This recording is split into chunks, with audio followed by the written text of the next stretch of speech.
Hello Photo Pips, welcome back to the channel. How long's it been? It just seems forever. It seems like it's been a long time. I put a video up at the weekend just gone, and it was just basically a family thing that took my wife on a VIP experience to Woburn Safari Park. One or two of the subscribers have asked what it was about because there was no narration, there's no nothing. It's just a quick video I threw up, and so I've appreciated people's comments, likes and shares. Another quick thing I just want to get out of the way is don't forget to subscribe or give us a thumbs up. It all helps towards the channel moving it forward. The other important thing is that notification bell. If you click that, then you'll never miss a sode, and again, that helps towards the channel because it just keeps a nice flow of subscribers, of like-minded people just watching what's happening here at the YouTube channel. So without further ado, I just want to ask for some help if I can. So I'll explain what I'm doing, and it's been a little bit of hard work, but it was a spontaneous, out of the blue reaction that I decided to book a trip to Iceland. Now, you know, since I went last year, how disappointing it was for me as I looked at it as a photographer, and maybe I shouldn't have done that. Maybe I should have looked at it as a tourist. I did learn a lot from it, but this time I've hired a car, and I'm doing the one route all the way around the island. I've got 4 nights, and I think it's 4 nights. 1, 2, 3, 4 nights. We get there early in the morning, and I'm doing the first drive. I tell you what, I'll chuck it up on the map. So I'm just going to bring Google Maps up, and I'll show you what I've been up to. I'm planning this trip for next month. It's that quick. It was completely just out of the blue. I've booked the car through Thrifty Car Rental along with an insurance package that I'm sure will suit. It's nothing special. It's not a 4-wheel drive or anything like that, but it's a Ford Focus size vehicle, which should be adequate for me and the wife, and 1 suitcase and a couple of flight bags. Now we start off. Day 1 is from the airport. We get there nice and early, and from there I'm heading to Seljalandsfoss, which is the waterfall that I didn't really get to see on the Golden Circle tour that I did when I was there on the coach. And there's also another little waterfall that's just up from that nobody really talks about, but I'm going to go in and have a look, and I'm going to share it with you just because it looks fantastic. So from there to there, I'm going to get some directions up here just to give us some times. We'll go to Seljalandsfoss, which is 2 hours 11 minutes from the airport, roughly 166k. Now that's going to be the first stop, where we'll probably spend an hour there, you know, where before it was 10 minutes and it was pitch black. If you've not seen the video, check it out just here.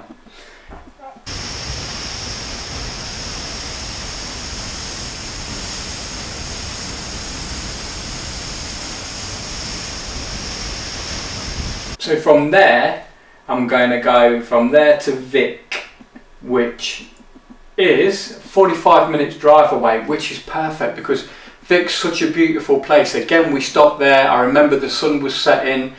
You've got sea stacks, you've got a black church up on a hill. It's absolutely beautiful, in somewhere everybody should go and visit. It's stunning.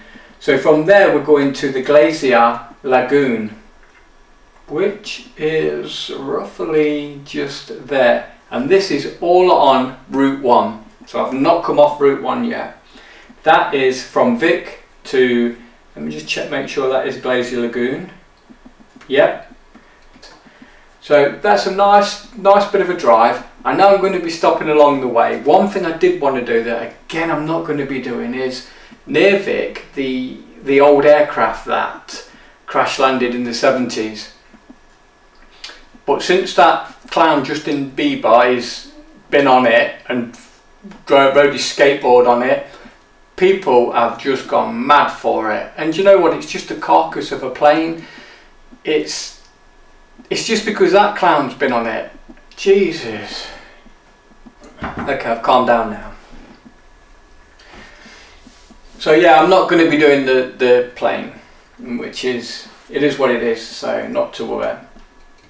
Now from there, I've plotted a couple of locations along the way, but the main stop is 3 hours 15 minutes away, 253k, and this is where we're going to spend the night.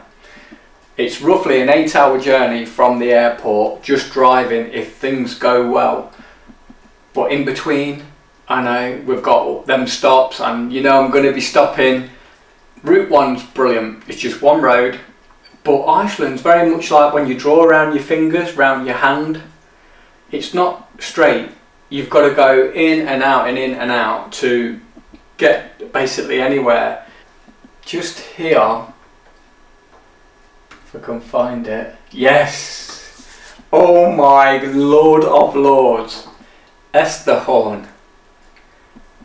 So this is a location that's going to be full of seascapes, mountain ranges, a little lighthouse that's automatic, and I'm really looking forward to this. But along the way we're going to stop, so I'm saying 14 hours, a 14-hour journey from the airport to stop number 1, and we'll check in with that when I get there.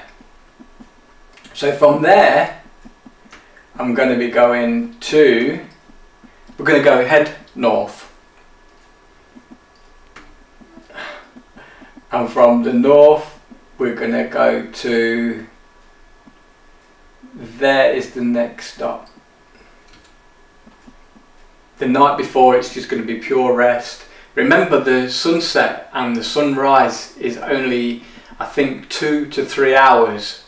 So when we go, it's going to be sunset around 1 AM and it's going to come back up between 2 and 3 AM, which, you know, I'm an early riser anyway. I'll be up and I'll be out, but you'll see that when we get there, or when we get back. So from there, this for me is going to be spectacular. Now it's a 5-hour journey, 390k, but it ain't no problem, and along the way there's going to be so much to see and do. We've took out the Western Fjords because it's like a little continent on its own, and that I think is going to be for another day. I think you could do a trip round there on your own. When I went to Kirkenfell last year, the reason why I went on the Snæfellsnes, see, I have to use the Sean Connery for the Snæfellsnes, was basically because of Kirkenfell, because it's adorable. It's an absolutely stunning location with reflections, with there's Kirkenfors, which is the 3 waterfalls in front of the Kirkenfell, which is the mountain, or better known as the Ara Mountain. I've never watched Game of Thrones, but it's apparently it's in there, and that made it very popular. Though it's always been popular with photographers, it's made it popular with the public because it's iconic. It's iconic to Iceland. Beautiful, stunning, and I just cannot wait to do it. Well, we're going to be there. I'm not going to say where I'm doing until I get there because it's going to spoil it, so I just stop myself then. So from there, after that 5-hour journey from point AB, from B to C, and then we're going to go from C to D back to the airport, staying in the little hotel. The other quick thing I wanted to mention is this is going to be a little bit of a recce for me, because sometime in the near future, maybe in a year's time or 2 years time, I'm looking at taking like-minded people to Iceland on this ferry tour. But I'm thinking I'd probably put a stop in Vik somewhere along the way. So if you're interested, drop me a line, drop me an email or a private message on Facebook. Even pop a comment down in the bottom, just say yeah, you're interested. I'm thinking of maybe 4 to 6 people.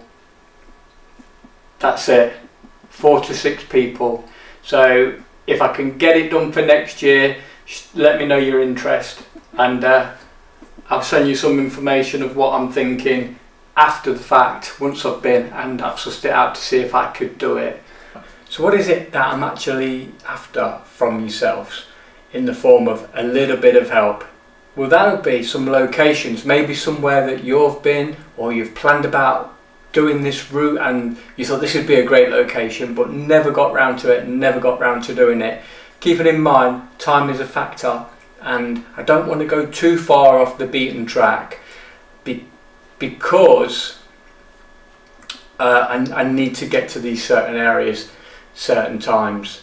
Not a problem, because I'm looking at, once I'm up north and you see them highlands and you think to yourself, this is amazing, you know, like the moss covered volcanic rock or the geothermal sites, somewhere where I can just pull in and take time out to have a look and enjoy the landscape, because I don't want to be rushing. That's why I can't be seen to be venturing too far inland. Now the other thing I'm looking to do is photograph some linde. Now linde, they're puffins, that's just the Icelandic translation for puffin. And if you've not seen the video when I was in the Fern Islands, then take a look, because the puffins was on my bucket list to do and I got some beautiful shots. But to shoot, not to shoot, but to photograph a linde in Iceland would be totally amazing. Apparently they eat them out there as well, so I don't know, maybe I'll give it a go, I'll see. But I'd love it if you could just give me some information on anything that you think would stand out and would be fantastic. Just send me a screenshot with your name and the information of how to get there. I mean, maybe if the screenshot's dead easy, just do a screenshot of the map with the pin in and just say go there. Okay guys, thanks. This route has trolls. This route has trolls. This route has trolls. Jesus, what is it like? The reason why I thought it said trolls was because Iceland is renowned for its trolls and fairies. They really, really believe it. And with so many stone sea stacks and strange formations in the mountains and the rocks, the stories that they tell you about trolls and fairies is something that I'll share with you when I'm out there. Okay guys, take care. Don't forget, get out and shoot. You know you want to. See you soon. Troll.